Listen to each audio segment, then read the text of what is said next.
In today's video, I will walk you through how to make circle text in Inkscape.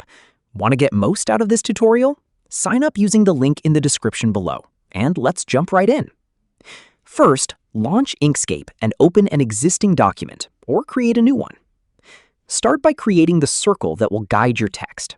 Select the Ellipse tool from the left toolbar, or press E.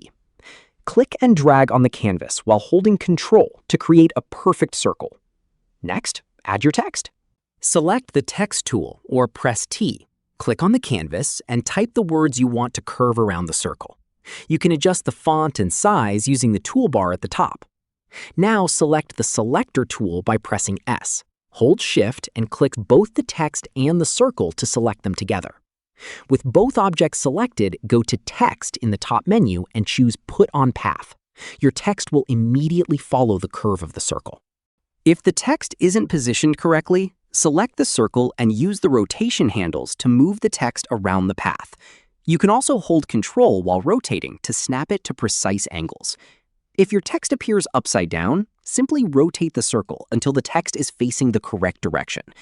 And that's how to make circle text in Inkscape. Click the link on the description below. Thank you for watching the video.